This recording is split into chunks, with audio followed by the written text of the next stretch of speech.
Dragons. We love dragons. They're really cool. One of my favorite tropes of any fantasy setting is that when they make a terrifying, massive dragon one of the final bosses, if not the final boss. Maleficent from Sleeping Beauty, even if I am not that movie's biggest fan, will always find her transforming into a dragon and being an op to be an enjoyable experience. Now, what about the ones in Pokemon? Do I think they could beat Maleficent Dragon in a fight? Yeah, easily. What the hell is Maleficent's dragon form gonna do when Specs Walking Wake uses Dracometeor? Nothing. That's what. Now, where am I going with this? Well, read the title. I just wanted to talk about Maleficent for a second. And I understand that you want me to get to the subject matter of this video, so let's get into that. However, first, I'm gonna lay down some ground rules. I'll be covering certain megas because they're worth talking about, and I'll be talking about Z moves and Terras lightly, since some of the Pokemon on this list are there because they use the Terra or a Z move really well. Super Rayquaza tier legendaries like Mega Ray, Zekrom, Reshiram, Dialga, and Palkia are out of the question, but Ultra Beasts and Paradox Pokemon are not. I also want to address that I did do series like these a while ago, with the top 10 strongest of a typing, with legendaries and without. I wanted to update this series simply due to Scarlet and Violet being out, as well as the DLCs making some of these mons stronger. I also wanted to take a crack at this while addressing legends and non-legends at the same time, due to trying to keep things balanced and not having to do another separate series for non-legends again. Now, with those ground rules out of the way, Mismagius, Heartgold, Rando, Hardcore, Nuzlocke, link in the description below, let's do the top 10 strongest dragons, starting with the honorable mentions. Dracozolt, Komodo, and the Lati twins. Dracozolt is my favorite Sandrush Pokemon thanks to Choice Band Boltbeak shredding through everything that isn't ground or with Volt Absorb. And the Lati twins would be number 1 easily if the Soul Dew didn't get nerfed. Komodo is too Terra and Z-move reliant. When it goes off, it's amazing, but setting up getting it off can be a hassle at times compared to some of the super threats on the list.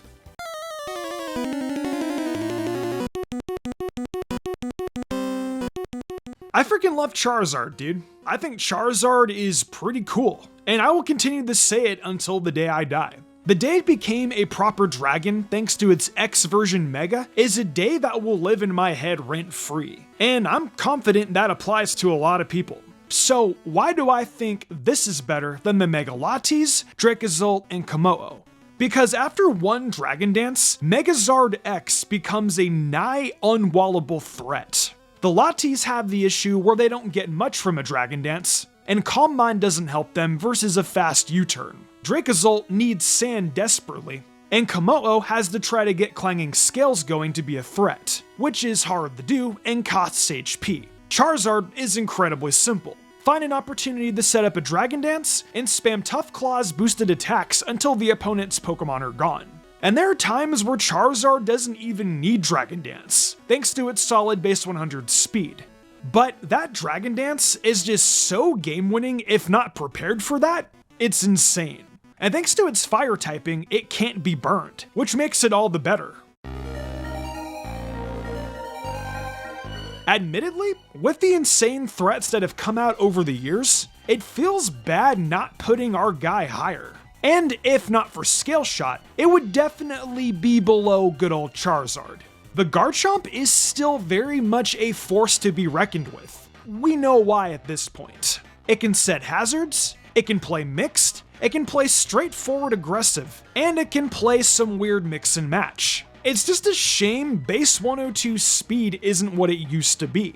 But that solid bulk and excellent attack will still work out for it. Of course, there is the Mega, who is sadly worse. But I'll talk about it for just a second because I've played it a decent bit and I've enjoyed it. The Mega does have its advantages, even if it can be a wasted Mega slot. The increased bulk, the increased power, and the fact that no one is gonna realize that Garchomp is going to Mega until you've already scale-shotted on a slower Pokemon and then randomly busted it out as a great surprise factor.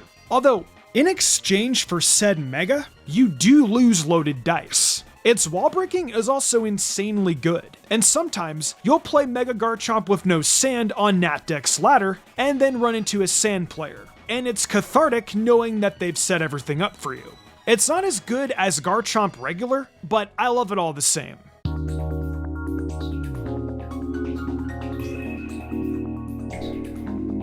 I don't know what to really say about Walking Wake, because even with Flip Turn, I still find Walking Wake to be incredibly one-dimensional. Then again, I don't play the agility set or bother with Substitute. Don't get me wrong, Booster Energy special attack plus agility is good, but I'm an Oonga Boonga Sun player.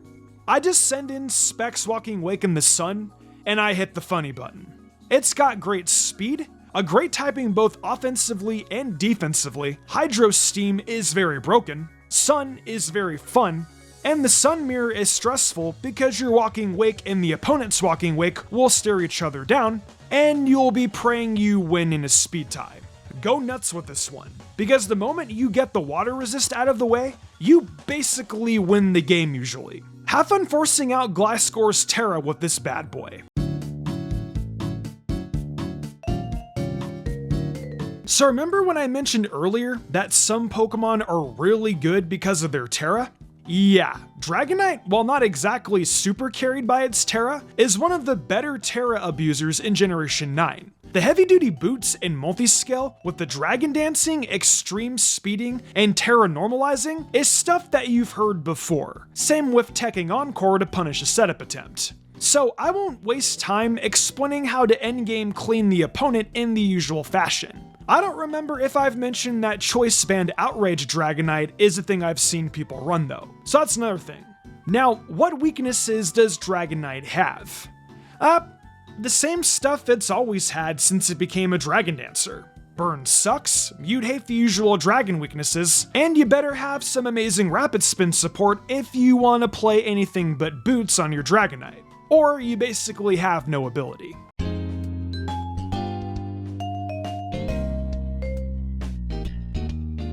I mean, it's Baxcalibur, who at this point, if I have to keep saying its name, I'm gonna icicle crash my head into my desk. Wait, it actually doesn't even run that. At least not frequently. It likes Ice Shard and Icicle Spear somewhat more from my memory. We all know how this goes. Scale Shot and Swords Dance, or the D-Dance set. Some run Substitute, some run Ice Body while others run Thermal Exchange. The moment that you put it behind Alola Ninetales' Aurora Veil, the defense buff it gets from Snow, plus said Veil, turns Baxcalibur into almost a guaranteed win. It's probably one of the easiest Pokemon ever to use, and its wall-breaking capabilities as well as offensive destruction is insane. Oh yeah, Dragapult. Can I just skip this one? The one issue with doing comp stuff is the same issue I will always have. And that's Pult existing, which means I have to talk about it every time it's eligible. And there's no Ursaluna Blood Moon I can replace it with this time. Can I talk about Komodo instead? Oh, who am I kidding? Komodo is gonna show up in Clangorous Soul and proc Throat Spray just to get walled by an unaware Pokemon. I mean, nothing about this Pokemon has really changed since I last brought it up. Unless, for whatever reason, between the Strongest Pseudo video and now, something amazing changed that I didn't catch yet. Dragapult is amazing for every reason as per usual. Just don't get sucker punched. The only real trivia I can offer is that this is so good that even with Pursuit being a thing in national decks, Dragapult still got banned for its ability to use a Dragon Dance with Ghost DMZ, but turn Phantom Force into a one-time free kill, which then let it snowball out of control. Other than that, yeah, it's Dragapult. You know what? Can Gambit Sucker Punch. Or I got the read wrong. It set up a substitute, and if I don't make the correct play, I may eat a Will-O-Wisp. Yeah, let's just move on to the next segment. It's pretty embarrassing.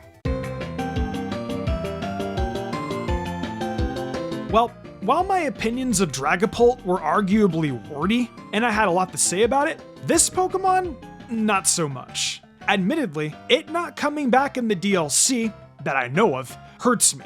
But there's totally a chance that it may come back in DLC Wave 2. And then my number one take on one of the videos I made would very much be correct. I think Naganadel is just neat. Or is it Naganadel? I don't even know. I don't even know how to properly pronounce this Pokemon's name.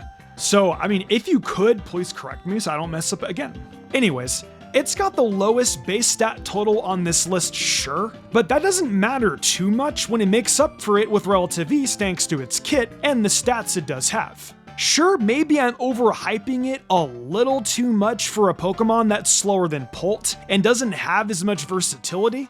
However, on the contrary, Naganadel is a demon.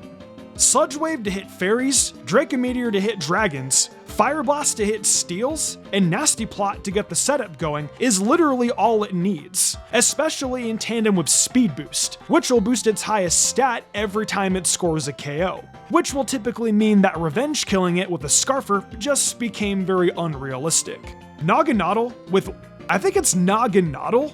So let's go with that instead. Naganadel, while one-dimensional, doesn't really need any bells and whistles, although the ones that it does have are pretty neat. Like, let's say a +2 Dragonium Z Naganadel being able to guarantee Oko offensive Heatran if it so much as took Stealth Rock Chip.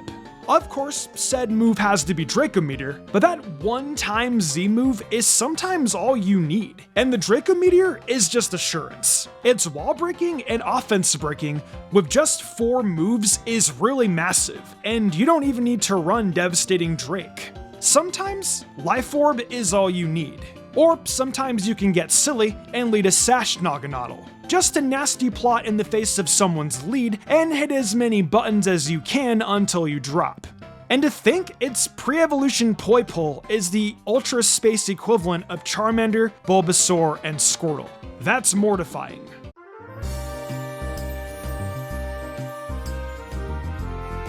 Ah yes, Mega Salamence.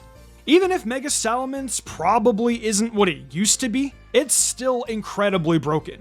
Back in Omega Ruby and Alpha Sapphire, it was the second best thing to run on Ubers, despite Mewtwo having 2 Megas you could use instead. Its Aerial 8 boosted returns, while nerfed compared to what they once were, are insane.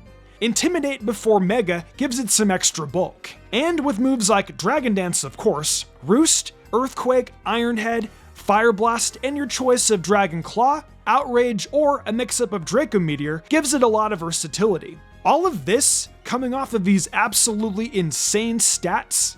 A base 700 BST, it really was legendary. The only Pokemon better than it in ORAS Ubers was Primal Groudon. Sure, it had its issues, with the main being Stealth Rocks, and the fact that the Megastone took up an item slot. But with this speed, power, and bulk, it was completely worth it, because it could end games on the spot. It's one of the most terrifying Megas to fight, and the most terrifying one on this list. In fact,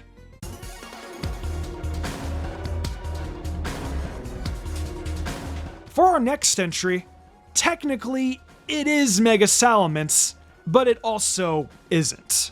I've actually kind of finally figured out my true feelings about Roaring Moon with all the time I've had to use it and fight against it. Roaring Moon is literally just if Mega Salamence could hold an item and wasn't Stealth Rock weak. It's literally comparing Mega Rayquaza as it is right now to if Mega Rayquaza had to hold a Rayquaza Knight or something. This lack of needing an item, along with Photosynthesis being a stupid ability, basically makes it to where it doesn't matter that it has a lower base stat total. The stats are put where it matters, with a higher HP and special defense with only a slightly lower attack and speed, and admittedly a lot lower of a physical defense. Sure, it has no special attack, so Mega Salamence has that over it without issue. But in return, Roaring Moon gets U-Turn, Stab Knockoff, Taunt, Itemless Acrobatics, boosts in the sun without a need for setup, access to the choice items, and the ability to terrestrialize. The trade deal that Roaring Moon took by giving up the power of friendship and its flying typing in exchange for all this cool stuff is one of the best trade deals anyone could ever take. Unlike Mega Salamence, where you have an idea of its kit and what it wants to do, Roaring Moon has infinitely more surprise factor in Team Preview. And even if you know it's coming, Protosynthesis proccing off of booster energy and the D-Dance and the Terra flying acrobatics is very, very good. I truly wonder to myself what Game Freak was thinking with this one. So, most, if not all, the other Pokemon on this list typically need setup or something. And, wait a second. I've done this before, haven't I? I know I have. Wait a second, let me just look back into my strongest non-legendary video for this one. Give me a second. Oh, yeah. Yeah, you're number one. Well, now I kind of just want to say it's something else for the sake of adding some spice. I mean, Dracovish is still a Dracovish. Nothing has changed. Rain boosted, choice banded, Vicious Rend boosted by Strongjaw has a high enough power level to get Goku's attention. So, instead, pretend that this is actually, I don't know, Tatsugiri? Technically, it could be the strongest if you jump through enough hoops, pairing it with Dondozo, where it doubles all of Dozo's stats. Sure, one could argue that Dozo is the actual strongest then, and that one would be right, if they were naive. Think about it. Tatsugiri is the brains behind it all, and the one giving that Dondozo the orders. Dondozo is just listening to the boss. So therefore, mind over muscle. Tatsugiri is the strongest. It's even a water dragon. You know, just like Dracovish. Alright, fine. It is Dracovish. Anyways, I have some of these top 10 strongest of the types planned out in advance. But if you want to try to change my mind and vote on a top 10 strongest of the type, I am more than willing to change my mind and give in to the demands of the people. In the meantime, I'm gonna resume my therapy session about Roaring Moon, because it being better than Mega Salamence is still wrong. I can't wait though for when DLC Part 2 comes out, and Archelodon is the new strongest dragon and I look like a fool. But we'll just have to wait and see until then.